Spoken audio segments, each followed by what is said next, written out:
Badass Ravi Kumar का trailer आ चुका है and finally we see Himesh Reshammiya out of his gym, जो हमने रील्स देखी है इंस्टाग्राम पे। एंड लिटरली भाई देखो, कुछ फिल्में ऐसी होती है ना जिनका एंटरटेनमेंट फैक्टर इतना ज्यादा होता है कि उसमें कोई लॉजिक वगैरह आप ढूंढ नहीं सकते, जिनका मास वैल्यू इतनी ज्यादा होती है कि यू फील कि जब ये फिल्म आए ना तब आएगा असली मजा, क्योंकि ऑडियंस जाके मजे लेने वाली है, सिर्फ डायलॉग बाजी सुनने वाली है, डांस देखने वाली है और हिमेश रेशमिया का tandoori days सुनेगी।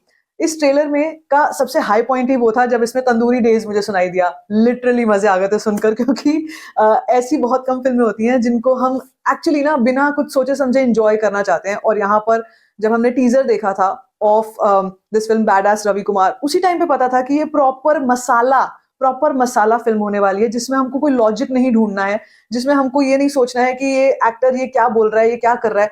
And to be very honest, इसमें हिमेश रेशमिया काफी इंप्रेसिव भी लग रहे हैं as compared to Xpose, XPOSE Xpose, आज तक याद है उसके गाने। और यहाँ पर मुझे जो रवि कुमार का कमबैक है ना वो बहुत ही बढ़िया लग रहा है, बहुत ही सॉलिड लग रहा है। So the trailer starts with the dialogue बाजी, the trailer ends with that dialogue. और वो जो लास्ट का डायलॉग है ना, जिसमें वो कोई पूछता है कि हिंदुस्तानियों और पता नहीं शायद कोई एक वर्ड बोलता है, इनमें क्या फर्क है, वो बोलता है एक बॉर्डर का। लिटरली मजा आ गया था वो सुनकर, लिटरली। एंड सी, जैसे मैं बोल रही हूँ ना, कुछ फिल्में होती हैं जो बियॉन्ड एनी वुड्स होती हैं, बियॉन्ड थिंकिंग कि भाई इसमें ये कहाँ से बैक्ड है, क्या नहीं है। ये एंटरटेनमेंट वाली फिल्म है और बैड एस रवि कुमार आ रही है February 7 को। और February 7 को ये फिल्म अगर आ रही है तो भाई फिर तुम मान के चलो मसाला फिल्मों की श्रेणी में, और फरवरी के मंथ में और कोई फिल्म टिकने नहीं वाली है। Yes, there are many films, और छावा भी आएगी, मुझे छावा का बहुत इंतजार है। लेकिन when it comes to entertainment factor, भाई मजा आ गया देखकर। और वो specially that song tandoori days, tandoori nights, आज तक हिमेश रेशमिया का ऐसा गाना है जिसको आज तक भी लोग सुनते हैं। इट्स अ गिल्टी प्लेजर, एक वर्ड होता है गिल्टी प्लेजर, जिसमें आपको ये पता है कि जो आप कर रहे हो, ये जो आप सुन रहे हो, या जो देख रहे हो, इसकी कोई एज सच कोई ऐसी वैल्यू नहीं है, but it gives you a lot of happiness, it gives you a lot of contentment की मजा आ रहा है इसको इसको सुनने में या इसको गाने में। तो म्यूजिक हिमेश रेशमिया का शुरू से ही ऐसा रहा है, जो वो नेजल उनकी टोन रहती है वो हमेशा से ऐसी रही है। लेकिन यहाँ पर जब हम इस फिल्म की बात करते हैं और इस ट्रेलर की बात करते हैं तो वो और मल्टीप्लाई हो जाती है। सबसे अच्छी चीज पता है क्या, प्रभुदेवा ने ज्यादा डायलॉग्स नहीं बोले, क्योंकि वो ज्यादा डायलॉग डिलीवरी उनको, मेरे हिसाब से जैसा वो डांस करते हैं वैसी उनकी डायलॉग डिलीवरी नहीं है। बट इसमें वो एंटागनिस्ट का रोल कर रहे हैं एंड आई फील दैट ये बहुत सूट कर रहा है उनपे। End of course Himesh Reshammiya का जो स्टाइल है ना बॉस, वो मजा आ रहा है देखकर, दैट लॉन्ग हेयर। और वो उनके जो डायलॉग्स हैं, वो एक ही बस उनके पास एक बड़ी सी इलेक्ट्रिक सॉ है, उसी से वो सबको काटते मारते फिर रहे हैं। आई थिंक मजा आ रहा था वो देखकर क्योंकि after a long time we see badass Ravi Kumar का ट्रेलर। अब इस ट्रेलर की जो हाइलाइट्स हैं, जिनमें हम ये हमेशा ही देखते हैं कि जब भी हम हिमेश रेशमिया की फिल्मों के बारे में बात करते हैं तो उसका उनका मेन हाईलाइट, उनका मेन फोकस वो खुद होते हैं।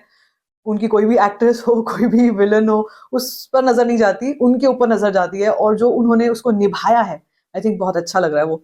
कहीं कहीं पर क्या क्रिंजी लग सकता है, वेल जैसे मैंने कहा कि it's a guilty pleasure and it is somewhere kind of make you a little cringy, but I feel that that's a part of it. वो उसका एक पार्ट है, उसके एंटरटेनमेंट वैल्यू का एक पार्ट है। और वो मासीनेस जो हमारे को थिएटर्स में देखने को मिलेगी ना इस फिल्म में, स्पेशली सिंगल स्क्रीन में, वो मजा ही आ जाएगा, मजा ही आ जाएगा। और मैं इस फिल्म को बिल्कुल भी चोरवुड के कैटेगरी में नहीं डालने वाली हूँ, क्योंकि ये फिल्म एक it is going to stand out alone. और जब हम हिमेश रेशमिया की बात करते हैं या हम चोरवुड के साथ में आने की बात करते हैं, तो एक आपको फैक्टर ये बताती हूँ, Chorwood has always been trolling other actors, outsiders especially. So, well, Himesh is not a proper outsider, but I would say कि वो बहुत मौकरी करते हैं ऐसी चीजों की। तो मुझे लगता है कि मास सिनेमा की चाहे कितनी भी मौकरी कर लो, मास सिनेमा को चाहे कितना भी उल्टा सीधा कह लो, अगर उसमें दम है, अगर वो अच्छी तरीके से बनाई गई है और ऑडियंस को ध्यान में रख के बनाई गई है, तो फिर तो there is no looking back.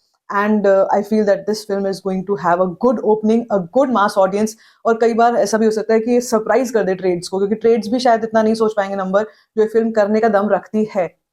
सो मजा आया ट्रेलर देखने के बाद। मुझे लगता है कि इसके व्यूज बहुत जल्दी भाग रहे हैं। मैंने इस ट्रेलर को 2 घंटे के बाद देखा है और तब तक ये मिलियंस में पहुंच गया था। आई थिंक 1.5 मिलियन में ट्रेलर पहुंच गया था। So I feel that this is going to be a good movie. It's going to be a good massy actioner, entertainer, better than Chorwood and the big actors of Chorwood, better than that. And थोड़ा बहुत इसमें मुझे मसाला लग रहा है south का, मगर ज्यादा नहीं। देखो, बहुत सारे वीएफएक्स वाले सीन्स ऐसे हैं जो देख के साफ पता लग रहा है कि पर्दा लगा हुआ है, लेकिन जैसे मैं आपसे कह रही हूँ कि इसमें कोई लॉजिक मत ढूंढना, इसमें ये मत ढूंढना कि ये चल कैसे रहा है हवा में, ये बोल कैसे रहा है हवा में। और जॉनी लीवर, जॉनी लीवर को बहुत टाइम बाद देखा यार, उनको क्यों नहीं मिल रहा है काम, मुझे समझ नहीं आ रहा। बहुत कम चुनिंदा फिल्में अब वो कर रहे हैं और वो इसमें बहुत ही अच्छे लग रहे हैं। So I am hopeful that this film is going to get good opening. I like this trailer by the way. आपको कैसा लगा, let me know in the comment section. बाकी if you like this video, give it a thumbs up, don't forget to share it, and don't forget to subscribe to my channel, which is called Stir Frying Shit.